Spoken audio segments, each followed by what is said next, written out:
Премна ли си за денеска? Не. Ке вежбаме? Да.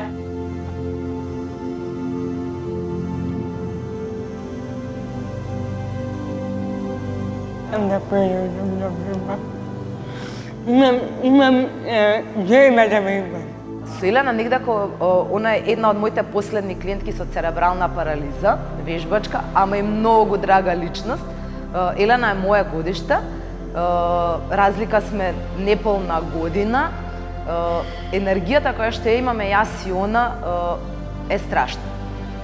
Значи, девојката е полна со енергија, полна со елан за вежбање. Кога е она срекна, прво трча неколку круга низ сала и ме чека мене за да почнеме да вежбаме. Кај неа нема пауза.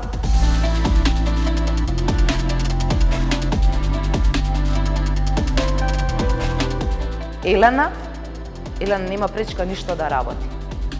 Ниеднашка се нема пожален. Дека за ниедна вежба која што сум знаела дека е тешка, нема кажано тешко ми е, не можам, туку направила.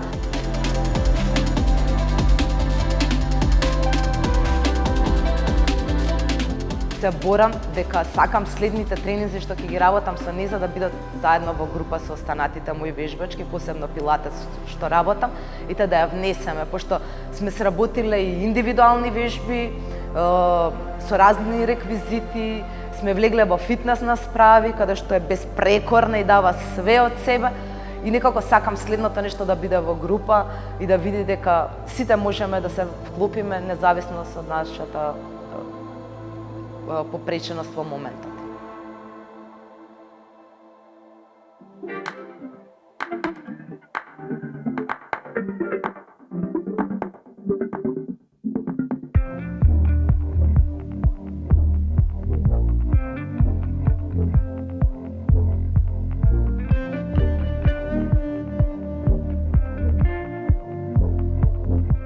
Тука некаде ми се појави желбата дека навистина сакам да им помагам на децата со посебни потреби и оние со атипичен развој, но некако не можев да пронедам ситуации, начини, и луѓето, нели, не познавајќи ги, сигурно не би отишла негдека и да не му треба на некого помош. Некоја случајност најдов на еден дечко, повеќето и го знаат низ Скопјево, не сакам да го именувам, ама по неговата куќа најмногу го препознаваат.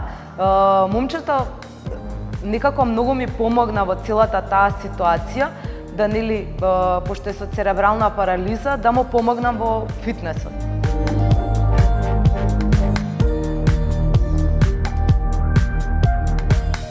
Последните години се нафаќам посебно да работам со повозрасни.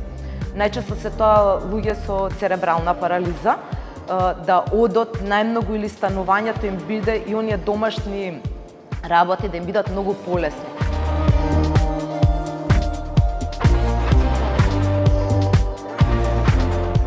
До сега кога сум прашала некој дали би работел, сите викаат некако многу емотивно треба да се врзеш со тие луѓе.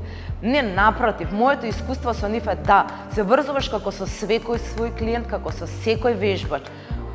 Довербата треба да ја стекнеш.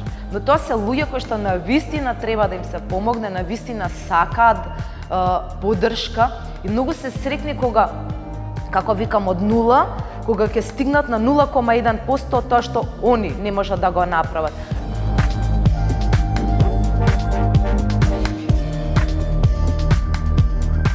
Јас би ги повикала и сите мои колеги малку повеќе да се едуцираме и да помогнеме на луѓето со атипичен развој, на луѓето со попреченост и со било која друга повреда која што ја имаат. Не значи дека само физиотерапевтите или оние кои што, ајде да кажеме, поискусните. Значи, треба работа, треба едукација, треба стручни лица и малку повеќе да искочиме надвор и да видиме што се случува.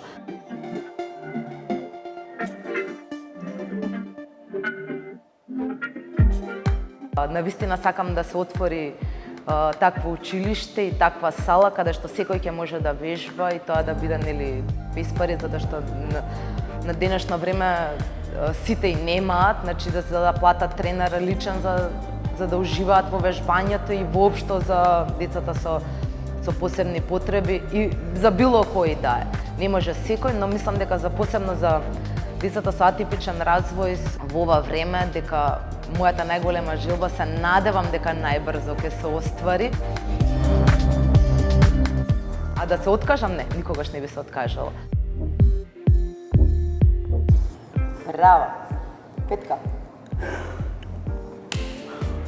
Супер! Прекрасно!